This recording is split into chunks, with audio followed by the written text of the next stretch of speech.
This is an examination of the hidden human condition. This is the Hidden Killers podcast. With Tony Brueski. We're talking again with author and reporter Leah Sottile about Chad and Lori Daybell. She's author of the book When the Moon Turns to Blood. Are they sitting there thinking, well, yeah, these are dark spirits. These are, I know they were calling the kids zombies at some point. Mm-hmm. And yeah, everybody was on the light and dark scale and all of that.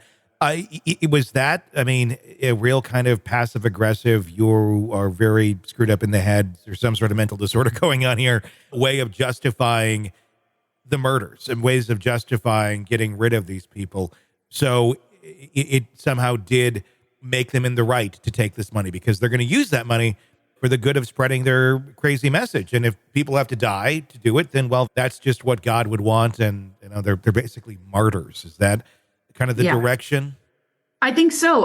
There's an insane amount of excuses that were made along the way to sort of justify this behavior. And I really think that the sort of ultimate portrayal of that was what you referenced earlier, the comments that Lori made at her sentencing, where she said, my children are fine. They have come to me. They said they're okay. They said, don't worry, Mom. Those were really chilling comments to hear because you just see the sort of magical thinking that she's had to do to really just sort of live with herself and justify these things.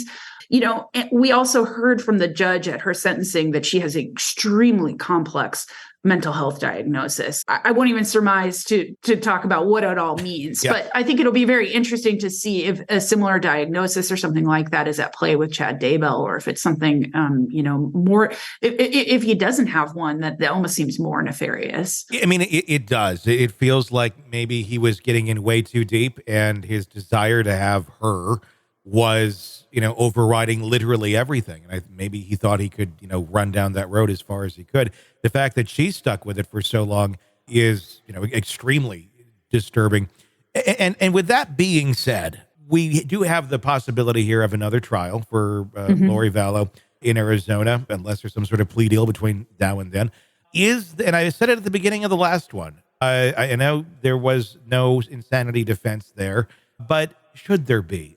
Is this someone who really needs to be standing trial anymore? We're talking specifically about Lori. Yes, you want someone to pay for the crimes. At the end of the day, the victims sitting in that courtroom, they want to see that person have some sort of empathy, have some sort of feeling of having done wrong for the crimes that they committed. But you're never going to get that out of Lori. I don't think she's capable of doing it. I think that boat has sailed. The way that she would get there, I think, is far too painful, and her mind won't allow it to happen. So, with that being said, and whatever mental diagnosis we have going on here, are we just poking a monkey with a stick at this point in a cage? Or, yes, justice, we all want it, but should she just really kind of go away to either a prison system or a mental health facility for the rest of her life? Yeah, I think it's a really good question to ask.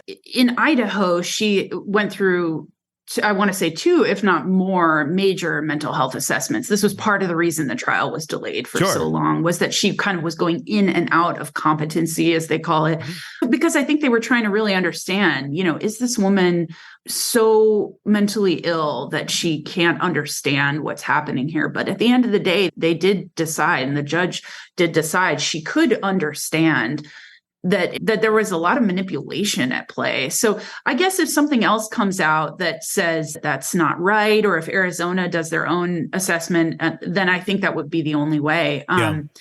I think it's one of those difficult cases, and I've struggled myself with it for years, of trying to understand, what does this all mean?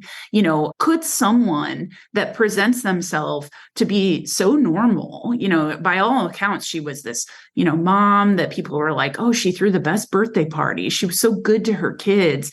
Is it possible that a person can turn on a dime, could be radicalized by one person or a set of writings, or maybe was dark all along? I don't know, but those, I think, are some of the reasons why this case remains so fascinating to examine, is that you just see a level of religiosity and manipulation that is just feels kind of unprecedented. So, I have to believe there's something to be learned from all of this. I'm not sure that it's quite presented itself, but it may be about that when the LDS faith tells people they can receive revelation, when it lionizes really conspiratorial people, when, the climate around us in politics feels for everyone like it could end at any time, people who are unstable may take that to really bizarre ends that are difficult to understand.